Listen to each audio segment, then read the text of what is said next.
Hello and welcome. I am Professor Wellington, and I will be talking about the Bhagavad Gita. This story occurs in the Bhishma Parva of the Mahabharata. The Mahabharata is the great book of Bharata, who are the descendants of the Kauravas and Pandavas. The words Bhagavad Gita mean Song of the Blessed Lord. The author of the story is traditionally ascribed to Vyasa, the compiler of the Mahabharata, and the verses are written in a poetic form that is traditionally chanted using range and style of Sanskrit meter called chandas, with similes and metaphors. The cult of Krishna considers Krishna to be the perfect man and hero. He is the cousin of the Pandavas, their friend and advisor. Krishna himself is the god, Vishnu, in a new reincarnation. The main philosophical subject matter of the story is the explanation of 5 basic truths. They are Ishvara, the supreme controller; Jiva, the living beings or individual souls; Prakriti, nature or matter; Dharma, which is duty in accordance with divine law; and Kala, time. The main characters of the Bhagavad Gita are Krishna and Arjuna. The entirety of the Bhagavad Gita is told to a king by Sanjaya about the question-and-answer session between Krishna and Arjuna. At the time of their dialogues, there is a war between the Pandavas and Kauravas. The Pandavas gave up their right to rule in a game of dice with the Kauravas. The Kauravas were only supposed to rule for 13 years, but when the Pandavas returned, the Kauravas refused to return the rule, thus beginning the Bharata War.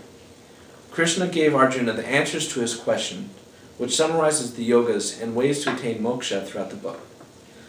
Within those chapters is the Bhakti Yoga, or devotion, Karma Yoga, or selfless action, and Jnana Yoga, or self-transcending knowledge.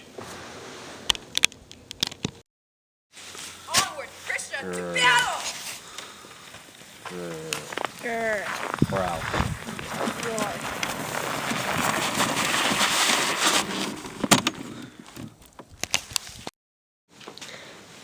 Are there any characters within the Gita that represent an idea or symbol? Yes, Swami Nityananda took Arjuna as an allegory of Atman. Gandhi thought of Arjuna as man's higher impulses struggling against evil. Krishna is thought of by Nityananda to be an allegory of Brahman. Arjuna is thought of by Nityananda as the body. Gandhi thought of the battle as the soul, and Swami Vivekananda said that the war was the inner struggle constantly going on between good and evil. Know what your duty is and do it without hesitation. For a warrior, there is nothing better than a battle than duty enjoyed. This is where Krishna is reassuring Arjuna not to worry about killing the enemies, for this is their duty. His soul will not be tainted.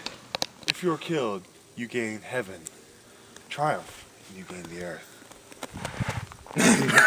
By worship, you will nourish the gods, and the gods will nourish you in turn. By nourishing one another, you will assure the well-being of all. The statement changes the meaning of the word worship and sacrifice as later described. But Krishna, what drives a man to do an evil action? That force is desire. It is anger arising from the guna called rajas, deadly and all-devouring. Towards the end of the dialogue between Krishna and Arjuna, where Arjuna wants to behold Krishna's true form.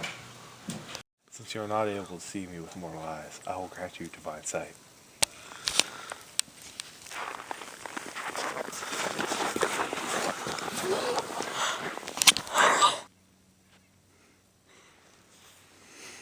That's it. Then Arjuna sees Krishna in his entirety and is awed by the majestic and fierce sight of the god.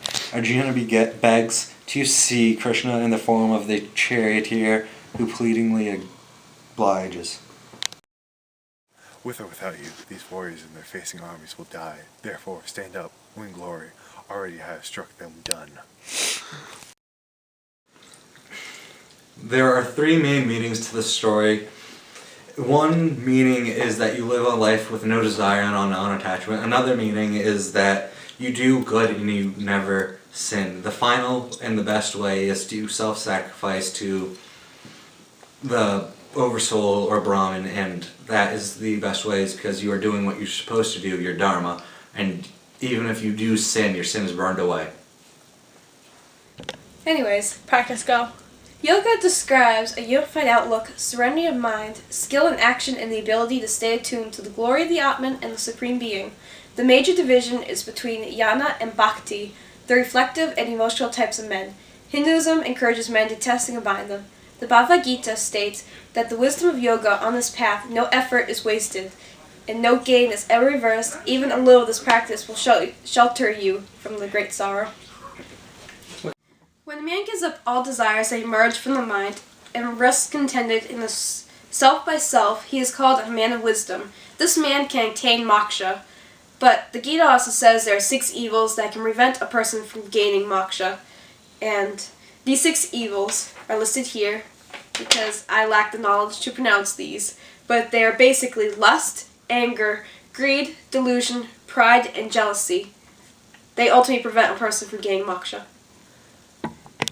There are 4 kinds of virtuous men who worship me, Arjuna. The man in distress, the man who seeks power, the man who seeks wisdom, and the sage. Of these 4, the sage is the most praiseworthy, unattached, and steadfast. That's it.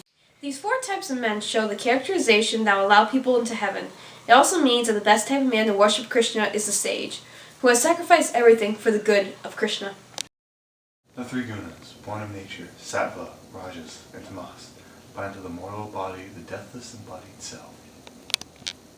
Sattva causes attachment to joy, rajas to action, tamas, obscuring knowledge, attacks beings to dullness.